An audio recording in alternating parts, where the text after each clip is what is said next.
Hey guys, welcome to Unbecoming podcast again. Hope What's you up, guys y'all? had a great week. What's up? What's up, y'all? How you doing? 2024. We back, baby. We back. We back. I hope you guys had a great week, are having a great week, and January is going well for you. So, yeah. What you got today? So, today, what's our topic? Our topic is... Holy pause. Can you explain that a little bit? Holy Elaborate. pause. How did we even come up with this holy pause thing? I think what was the other, I don't know if we had, I can't remember if we had another name for it, and we're just I think we're spiritual.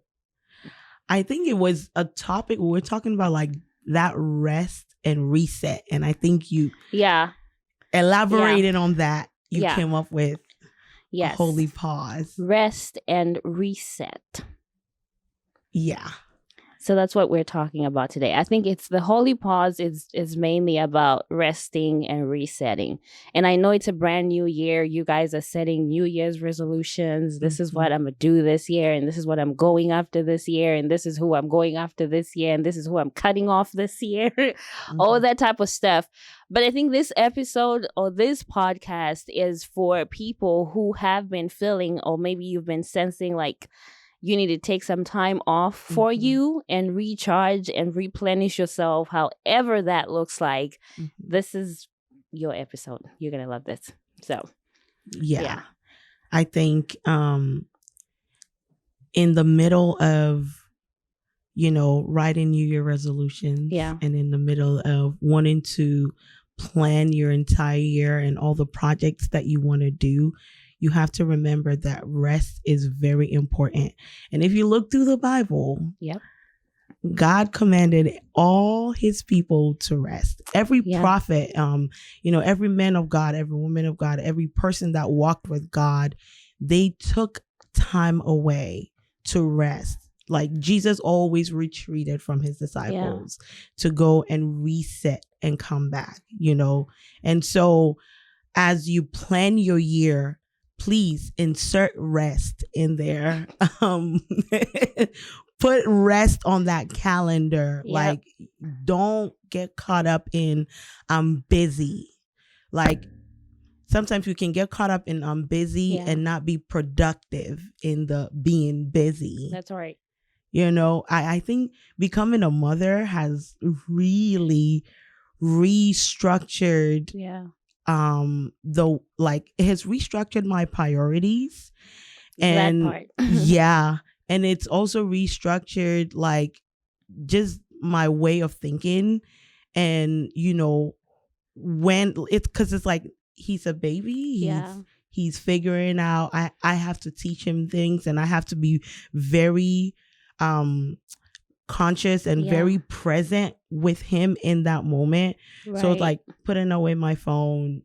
If I'm spending time with him, I'm not turning on the TV. We are in this moment. We're spending this time together. I have to factor in all of those before. Well, when I was pregnant, I was still running around. But, before I could easily quickly say, oh yeah, I'm available to do this. Oh yeah. And I remember I could easily respond to text messages so quickly. But now I'm baby, I'll get to it when I get to it. When I can. I'll get to it when I get to it. And so, especially for those who are serving in church, this holy pause honestly is for you. It's for everyone, but we want to really, I personally want to speak to those who are in service, because I've also had to step back from being in the forefront. I was leading worship up until I was 8 months. I was on that stage jumping with my belly. Girl, some people were coming up to me. They were like, girl, I was scared. Okay? And I was scared your water was going to break. I was like, nah, girl, it was just sweat, honey. It was just sweat. Right. Just sweating so hard. But I like Songi was saying previously, you get so caught up in doing. You get so caught up in just giving and pouring out, and you're like, oh, I'm serving God, but resting is so important, because when you pause, you actually hear God clearly. That part. You actually get the right instructions for the next steps. Because some of the things that we do, they're good decisions, but they're not God decisions. And the reason why they're not sprinkle. You know, the reason why they're not God decisions is because we've not taken time to pause. Yeah. And remember when I was telling you the other time that, like, I'm going to say this because I shared this with Enyo before, and I'm going to say it again. Like, God will use you, but he is not a user. Eesh. I heard this from somebody. I was slapping myself. Like, what? Like, God will use you, but he is not a user. I shared this one time on Facebook, and I'm like, in as much as God honors family, he honors the institution of marriage. He honors children. He wants, it's like God, marriage, that, you know, how that goes.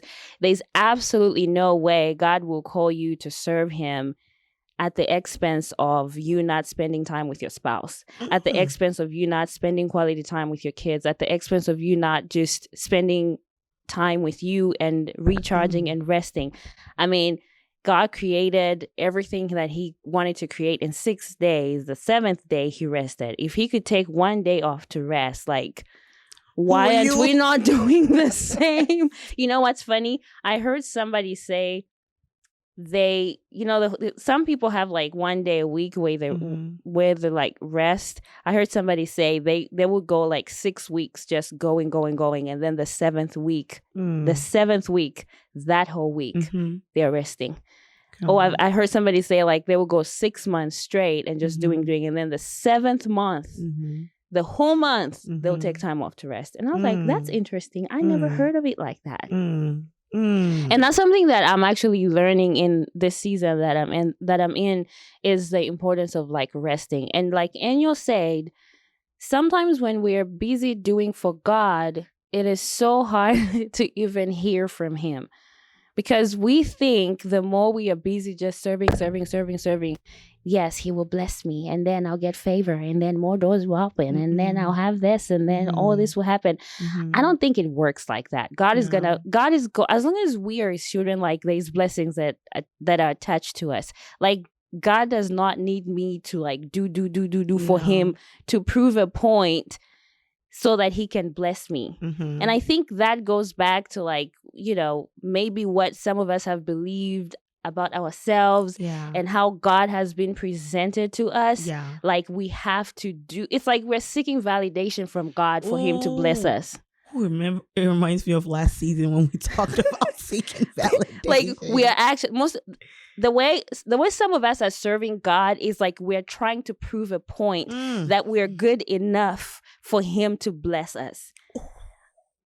So if we're not doing anything, you know, if we're not sitting up there, then it's like, and it's like I'm trying to see where we got this mindset from. Like, yeah, we have to struggle in the process of serving him because that's it. It now shows like, yes, we're doing the right thing. But God is God, regardless of whether I'm showing up to be on stage or not. He's still going to bless me regardless. And I think when we get in that space where we find ourselves like serving, depleting ourselves, I think we just need to check what we have believed about God.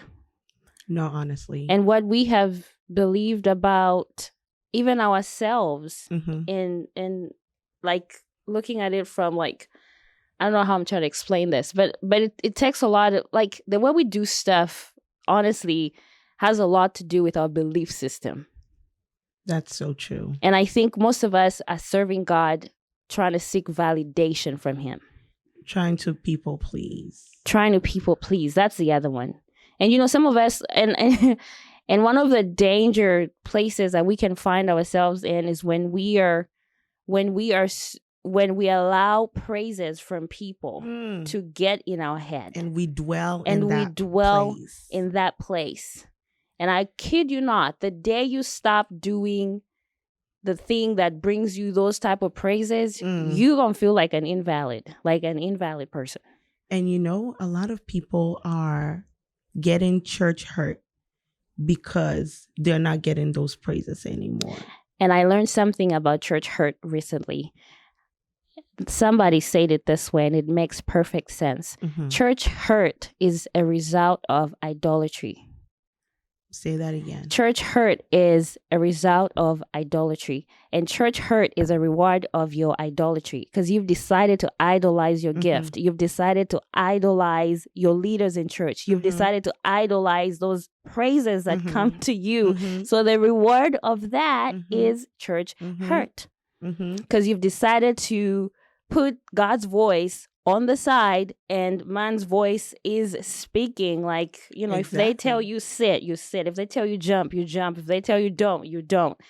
But in the midst of that, we are obeying. I think we are starting to obey man's voice more than obeying God's voice. Listen, because it's funny when I was sharing my story with people and be like, oh, I'm stepping back. Like, I stepped back and I just took some time off and I'm taking a break.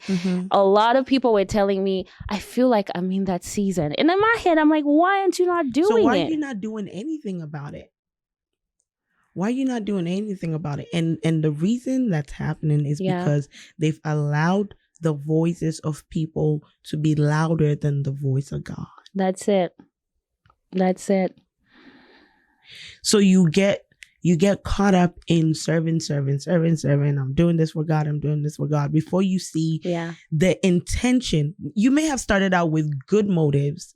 We always start out with good motives. We all start out with good motives, because the church is supposed to be a place of fellowship and community where we all come together and we help one another and we build one another and we grow, right?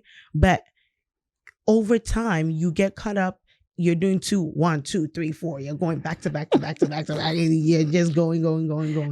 Over time, the intentions change. Yes. Like, the reason why you're doing it changes. And it's human. It is. It's human because as human beings, we want to be seen. We want to be accepted. Yes. We want to receive praises. We want to feel like we belong. And so in the midst of that, when you don't take a pause, you fall in that trap. And now you served and now you're feeling burnt out, but you don't even know how to communicate that you're feeling burnt out. Yeah. Because when you communicate that you're feeling burnt out, everybody's going to say, oh no, my brother. Oh no, my sister. You don't. Because I rebuke that in the name of and the reason why it's so hard when you get to that stage that you just explained right now is because over time you have proven a point to your environment or whatever, your space, whatever it is, that you're that, like you're it. Like I'm the superwoman, I'm the Superman. I got this. I can do it. So even when you get to that place when you're overwhelmed and you're like, man, I'm done. It is hard to even pass that message along because you've made it known that I am the ish. Like I am it. Call me anytime. I'll answer. So, hey, why are you tired now? But no, like if you're in this season, I mean, okay, the question that I want to ask everybody right now is, can you still sit at the feet of Jesus even when no one is looking, when no one is watching you, when no one is validating you in your giftings, in your callings and everything else that you're doing? Can you step back and sit down with him, just the two of you, and be okay with that? And be okay. Are you okay with God right now cutting out all the invitations to ministrations, but he's recharging you for a greater purpose? Can you be okay with that? Can you be okay with that? Take a holy pause. So it's not easy, but it's needed. It's worth it, and it is so beautiful. and you get to discover yourself, and you get to discover God in a different dimensions. And one thing I had to do is I had to let go of the idea that the only way God can use me is through music and being a worship leader. It's like I am limiting him. Like I am limiting God, which means I'm communicating to him like, hey, listen, I don't care about all the other channels that you have that you want to use me through or whatever. The only thing I want you to do is use me, use me through music. And you know why? Because people have seen you, and they've just seen this aspect of you. So their projection, or even the things that they say towards you, is only in alignment with what they've seen you give, or what they've seen you do so much. I know. To a point where when you're resting and you're out of it and you're doing something else, people act shocked or surprised. They're like, why aren't you? Why? Well, didn't you think God could use me in this other area? There's more other channels like he can use me through. There's so many. And and if we're going to be used by God, we must be flexible. And so we have to learn to bend with him and not letting him bend with us. Like we have to be flexible to flow with him. And I think that's what makes the whole journey beautiful. Imagine if everything had to be like kind of predetermined, like, okay, it's going to be A and then we're going to go to B. And then I think we're going to turn here. Like that doesn't, life would be boring. That just doesn't, some of us have like so many different rivers in us and we just have to flow with God, like flow with him. I'm reminded of a song, Flow River Flow. I don't know if you know it, but just flow with him. And you'll be amazed when you just sit back and let him just pour into you how much he will reveal to you, the talents that you thought you didn't have, the giftings that you thought you didn't have. I feel like my ministry in this season is actually me being a teenage parent, because I've learned so much from that. And I'm glad like I stepped back, because I just don't see how I would have navigated that with like Charlie's basketball games and all the stuff and all the games that we have to go to and every other program on his schedule and agenda. And like God knows what's best. He really does. And I believe that for me this year, or even before the year started, I believe that God was taking me into a place of consecration. Like spending more time with him. Like, when was the last time, like Songi was saying, you sat down with Jesus alone with God and it was okay? You didn't check your phone. You didn't check how many minutes it's been since you were sitting. You weren't itching to say, okay, God, it's in like 20 minutes. I got somewhere else to be. And you were okay with it. And the reason why she posed that question is because if you have not done that, you need to be very intentional about that. You need to be very intentional, because Christianity, your walk with God, it's not about what you do for God. It's about your heart posture. That's right. And it's about your character change. And it's about how that flows and affects those around you. That's your Christianity. How your lifestyle in your walk with Jesus can have an impact on those around you. That is the preaching. That is the pulpit. The pulpit starts in the secret place. That's right. It starts there. So we encourage you this year, like I said in the beginning, that as you're writing your New Year resolutions, as you're making plans, as you're booking flights and booking events and catching flights, you know, and going to every show. Exactly. Going to all these places. Just remember to put in there, be very intentional to set in that calendar that I'm going to set this day aside to spend time with God, or I'm going to set this day aside to just sleep. It doesn't hurt. Please sleep. Sleep. When I tell you I struggle to sleep because, you know, I have a newborn, and sleep training, I would say, was the hardest thing to overcome. Him waking up through the night, even transitioning him to solids, waking up through the night.